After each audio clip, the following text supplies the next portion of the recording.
Hey guys, welcome back for another episode of Let's Review. And tonight we are looking at the World Whiskey Society Wyatt Earp American Single Malt. Roll the intro.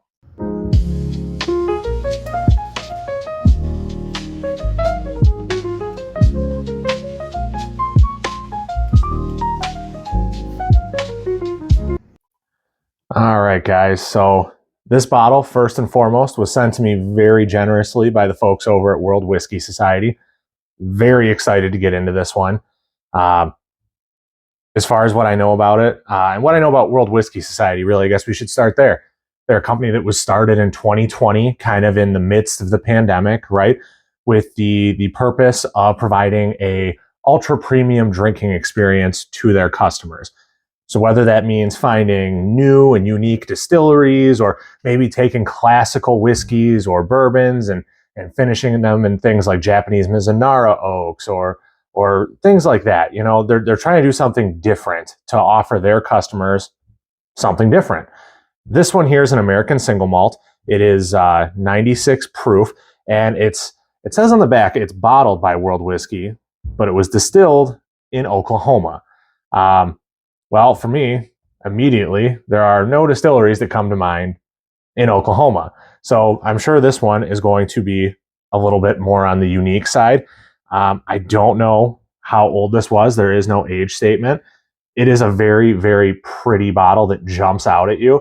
The first thing, obviously, you've got the deputy badge because Wyatt Earp was obviously a lawman. If you guys haven't seen Tombstone yet, I don't know what you're doing with your life, but maybe go give that a watch. It's a pretty good look at Wyatt Earp's life and kind of what he did. I'm sure there were some cinematic liberties taken, but it does a pretty good job. The other thing that jumps out at you, and this is also present on World Whiskey's Doc Holliday line, is the revolver cylinder with the cork built into it. This is very heavy duty, very cool, super unique.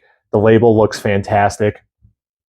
You know, I had somebody tell me that, you know, any brand that needs that kind of marketing on their bottle is bound to be terrible. And I don't agree with that. You know, a few years ago, maybe you needed that kind of marketing. If you had bad whiskey and you wanted to sell your bad whiskey, you just put it in a pretty package. I don't at all think that that's the case with this bottle. I think it's more because this plays into the Wyatt Earp moniker a lot. And now you've got such an oversaturated whiskey market with new producers hitting the shelves every day. You need to stand out a little bit. And you know what? Something like this, it's just fun. I wouldn't mind paying a couple extra bucks per bottle for something that's going to stand out on the shelf, that's going to be a conversation piece. And for me, honestly, I love old Western movies. John Wayne, Rio Bravo, there's nothing better than that. I love Tombstone. I love Gunfight at the OK Corral. These are all fantastic movies. This is something that if it were available in my market, I probably would have already bought. Now, this is the small batch. Again, 96 proof. I don't know what age it is. There is a barrel proof version as well. Now, I've had this sitting in the Copita for about 20 minutes now, kind of letting it open up because this was a fresh crack this afternoon. So let's go ahead and give it a nose.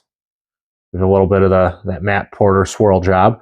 It's got a really nice kind of like an amber color, almost like a 5-weight motor oil. Ooh. Okay, there's some citrus there. There's milk chocolate and citrus. I can't remember what the company was, but do you guys remember those chocolate oranges where you'd have to like slam them on the ground to split them in? It almost smells like what that should taste like. A little bit of... There's like a spearmint coming off of this too, which is a little bit weird. A little bit of oak. I like this. The nose is super complex for 96 proof. And again, it's an American single malt, so I'm not truly sure what I should be expecting from this. Pretty oily in the glass. That's nice. Hopefully that means it's going to coat well. Let's go in for a sip.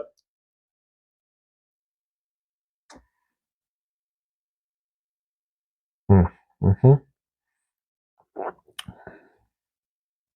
Fruity. That is like that mint is popping up again. It's almost like you ever had one of those dessert fruit cocktails where they serve just that fresh mint leaf on the top because they want to church it up a bit? That's kind of what I get out of this. But there's There's darker, more unusual fruits. It's not tropical. It's, hang on.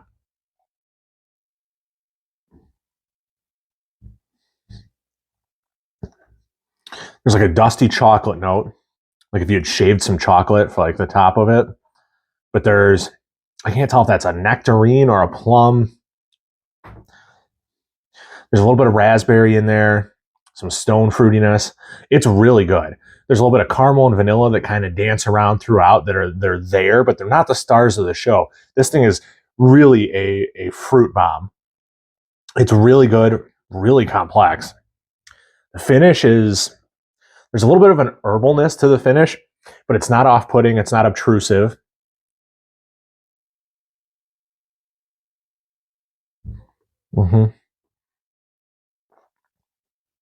No, this is really good.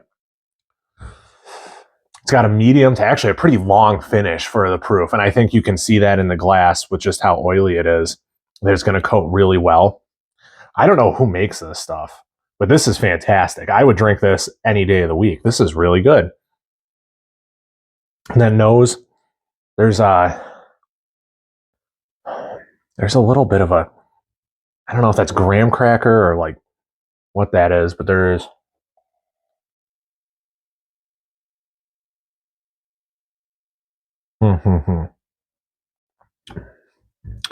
second sip. There is a slight grain note that comes through, but it's more like a toasted Wonder Bread kind of note, like a toasted white Wonder Bread. Not in a bad way, not in your face, but it's good.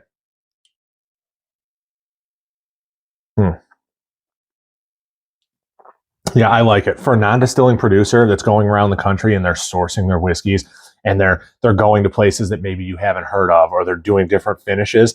This is what, as my new word is as an ooskophile, right? Credit to Dr. Don Livermore. Just attended a tasting dinner that he hosted a couple days ago. But as somebody who just really appreciates the art of whiskey, this is good. This is exactly what I want to see. I don't want to see, the same thing where it's Kentucky sourced bourbon finished in port barrels, Kentucky sourced bourbon finished in sherry barrels, Kentucky rye, Indiana rye, and those are all good things, right? But there's only so much variation you're going to get out of that. This is different. This has just a wealth of complexity to it that I really like. I don't know what the price is because, again, it's not for sale here in Michigan, and we don't really have anything comparable to this right now. I haven't tried Claremont Steep, that Jim Beam American Single Malt, but I gotta imagine this is probably better. I would have no problem paying $75, $85 for something like this. I wouldn't even bat an eye at it because I think it's really good. I think the product and the presentation is there. I don't buy into, the fancy bottle must be terrible whiskey. I don't buy into that.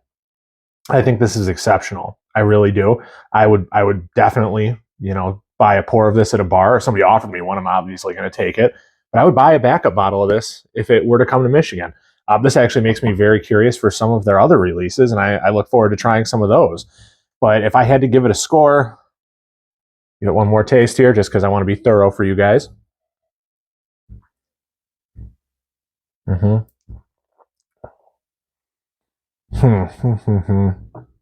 It's always so tricky with American single malts because your sample size for comparison is always a lot smaller.